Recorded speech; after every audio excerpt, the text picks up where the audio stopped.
Mbappé est de retour. Mbappé va-t-il s'adapter au pressing que Xabi Alonso va lui demander? On va en parler tout de suite les amis. Salut les fumiers, j'espère que vous allez bien. Bienvenue sur la chaîne les amis. On est là, on va parler de Kylian Mbappé et de l'actualité qu'il y a eu durant ces 24 heures les amis. Avant de commencer, n'oubliez pas, on s'abonne comme d'habitude, on donne de la force, on met un petit like et un petit commentaire et on partage à ses amis si jamais ça vous plaît.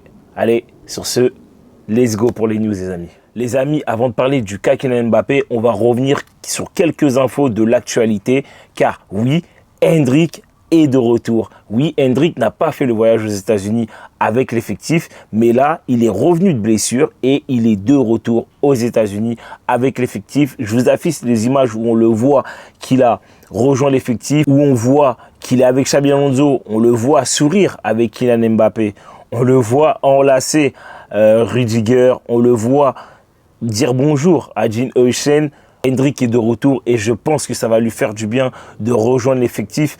Alors, par contre, il ne faudra pas s'attendre à ce qu'il fasse des matchs. Clairement, il n'aura pas de temps de jeu. Ça, c'est clair et net. Mais en tout cas, ça va être un petit plus pour lui. Car oui, il a besoin de s'acclimater avec l'effectif actuellement, même s'il connaît pas mal de joueurs, mais ça va lui permettre aussi de commencer à appréhender la manière, la méthode de Xabi Alonso qui, moi, selon moi, je pense que Endrick, ça peut être une vraie plus-value. Il a des qualités qui sont un peu différentes de Kylian Mbappé, de Vinicius, de Rodrigo. Et je pense que Xabi Alonso peut faire un très bon travail avec ce joueur-là parce qu'il ne faut pas oublier qu'il est jeune. Il a seulement 18 ans, il a une grande marge de progression et je suis impatient de le voir sous Xabi Alonso, les amis. Maintenant, une autre info qui est tombée, et là, c'est même pas une info actu du Real, c'est plutôt sur Jürgen Klopp. Jürgen Klopp, il a pété les plombs, il s'est fâché et il a eu des propos assez durs envers la compétition que actuellement le Real Madrid joue et je peux le comprendre. Je vous affiche tout de suite ce qu'il a dit. Jürgen Klopp détruit le nouveau format de la Coupe du Monde des clubs. Des tournois comme la Coupe du Monde des clubs ne peuvent pas se dérouler au détriment des joueurs. Je ne le souhaite à personne. Bien sûr, ils gagnent tous beaucoup d'argent, mais laissons ça de côté un instant. Un joueur NBA gagne aussi beaucoup d'argent et il a 4 mois de repos par an. J'ai la crainte que les joueurs subissent des blessures inédites la saison prochaine.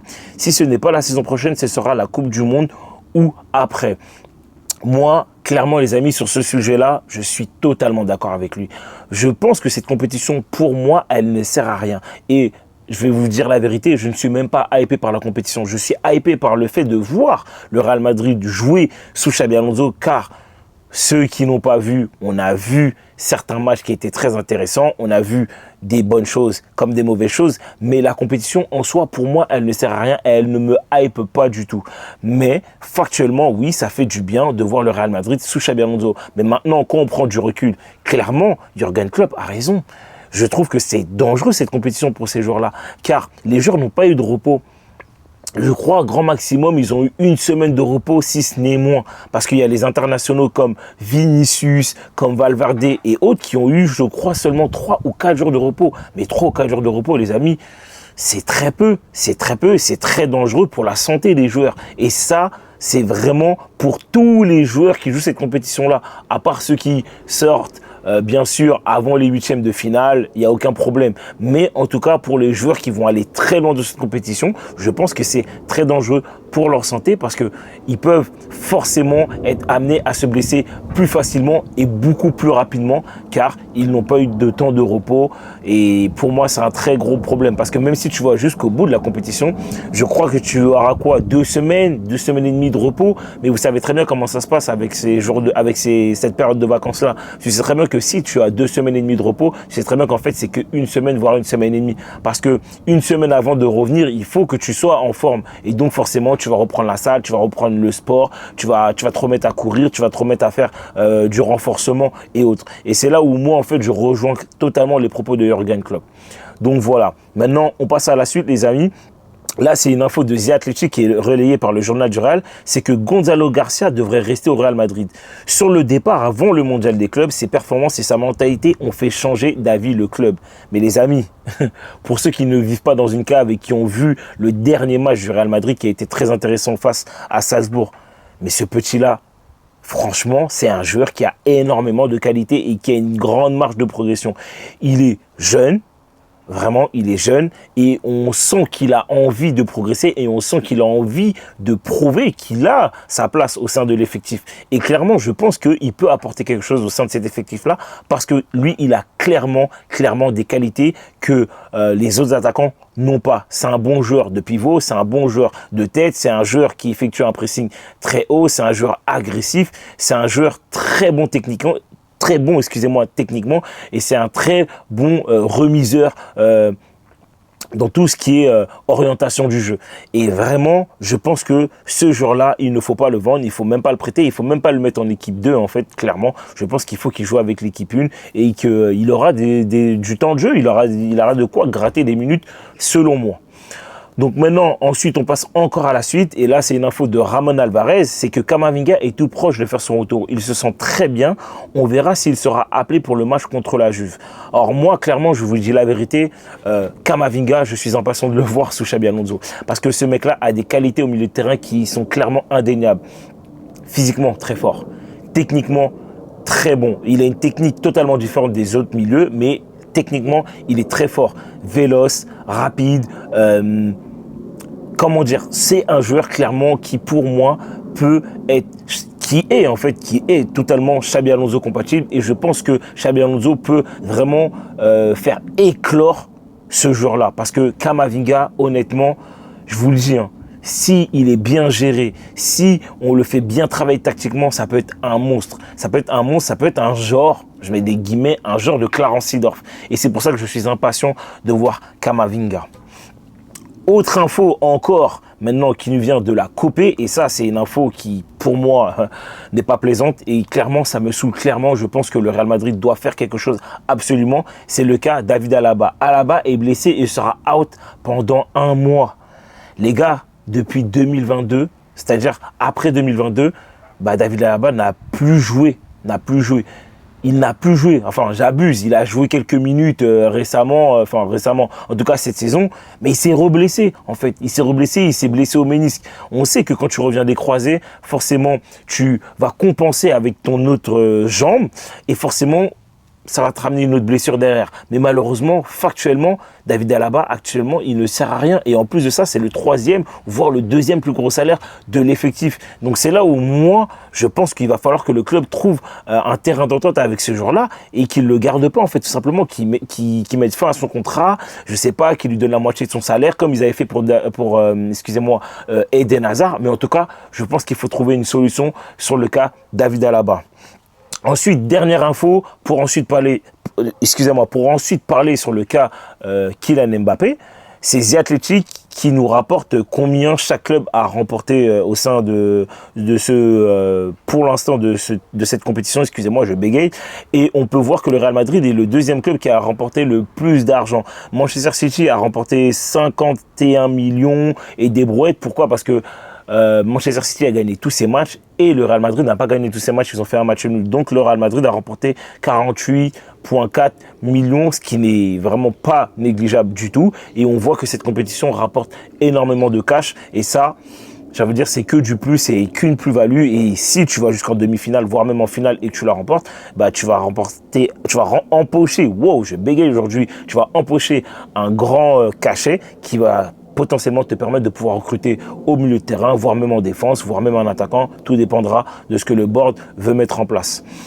Maintenant, les amis, il va falloir qu'on parle du cas Kylian Mbappé. Le cas Kylian Mbappé, c'est oui, est-ce que Kylian Mbappé peut faire les efforts au niveau du pressing, car oui, Xabi Alonso va lui demander de presser, va lui demander certaines choses qu'on a pu voir de Gonzalo Garcia, qui, selon moi d'ailleurs, a fait un pressing très très intéressant, très intelligent. Maintenant, est-ce que Mbappé en est capable?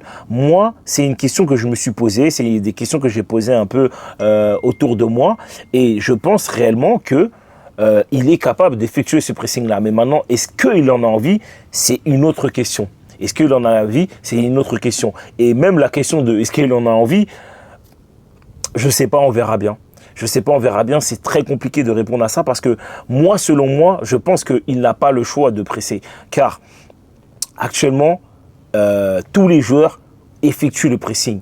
Et si c'est le seul joueur à ne pas effectuer le pressing comme pourrait lui demander Xabi Alonso, forcément, ça va être flagrant et tout le monde va le voir. Et là, tu as des risques de t'exposer justement à, du coup, premièrement, à la rage de Xabi Alonso, parce que Xabi Alonso, c'est quelqu'un qui est très cool, tout ça et tout, qui communique beaucoup, mais au bout d'un moment, il peut perdre patience.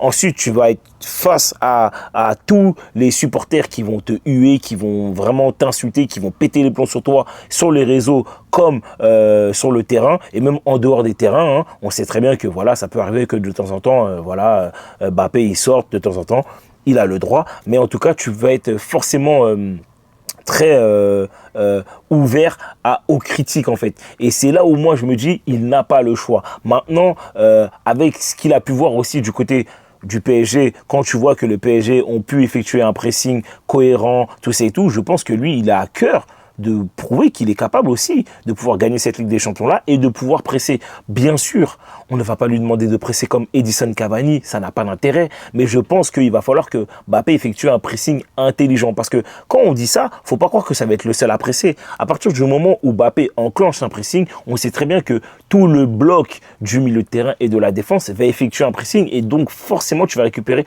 beaucoup plus haut le ballon, parce que le but c'est pas que ce soit Mbappé forcément qui récupère le ballon sur le pressing, mais que du moins le milieu de terrain, voire la défense qui va être assez haute, récupère le ballon pour pouvoir ensuite automatiquement jouer ton jeu en fait, tu vois. Donc c'est là où moi je me dis que il va falloir qu'il le fasse, et c'est quelque chose que moi j'expliquais hier en Space. D'ailleurs, je vous invite à rejoindre la page du Journal du Real sur Twitter, YouTube et autres. Mais en tout cas, moi, je l'ai dit en Space sur Twitter, c'est que j'expliquais que même si Mbappé n'a pas l'habitude de le faire, je pense que en le faisant, en répétant du moins le pressing, et ben en fait au bout d'un moment ça va être ancré en fait dans son jeu, et en fait pour lui ça va devenir normal. J'ai donné un exemple, c'est comme nous quand on est un enfant, tu sais, tu vas à l'école tout le temps, donc c'est à dire que tu te lèves à 8h, ou du moins tu te lèves à 7h30, tu vas te laver, tu vas à l'école, ensuite tu finis à 16h30, tu fais tes devoirs, tu manges à 19h, et ensuite tu vas te coucher à 20h, 20h30, après tout dépend des enfants, et ensuite rebelote pendant plein d'années. Mais ça en fait, ce qui est marrant, c'est que quand tu es jeune, quand tu es un enfant, pour toi, c'est normal. Mais pourquoi c'est normal? Mais parce qu'en fait, tu as été habitué à faire ça, en fait, tout simplement. Et en fait, c'est rentré dans ton cerveau qu'en gros, ça, c'était normal. Et ben en fait, je pense que le cas Mbappé, ça va être la même chose. En répétant les efforts, en répétant le pressing, forcément en travaillant le pressing, parce que c'est un travail qui va se faire bien sûr collectivement, et ben en fait Kylian Mbappé va prendre l'habitude, et en fait pour lui ça va être normal, et en fait automatiquement on va le voir ce pressing là de ce jour là, en fait de manière naturelle. Et c'est là où en fait je dis que il y a possibilité que en fait qu'il puisse le faire. Maintenant, est-ce qu'il a envie de le faire? Je pense que oui, je pense qu'il a envie de prouver certaines choses, je pense que c'est mieux pour lui d'ailleurs, et franchement, moi je suis très très impatient de voir le cas Mbappé sous Xabi Alonso, parce que déjà ça va être un gros plus pour lui, parce que si tu effectues le pressing haut, tu récupères le ballon haut, et donc forcément tu es beaucoup plus dangereux sur le terrain, et surtout avec la patte Xabi Alonso. Il va y avoir des combinaisons. J'ai hâte de voir est-ce qu'il va réussir à combiner avec Vinicius, est-ce qu'il va réussir à presser avec Vinicius. Franchement, je suis très très impatient. Mais en tout cas, les amis, moi, c'est tout ce que je voulais dire par rapport au cas Kylian Mbappé et le pressing. N'hésitez pas à me dire ce que vous pensez. Est-ce que vous pensez que Mbappé va faire le pressing? Est-ce que vous pensez qu'il en est capable? Est-ce qu'il n'en est pas capable? Parce que peut-être ça peut être physique, peut-être ça peut être mental. Je veux votre avis, n'hésitez pas à me dire tout ça en commentaire, je suis vraiment impatient de voir vos avis, et puis de toute façon on se retrouve pour la prochaine. Allez, ciao les fumiers.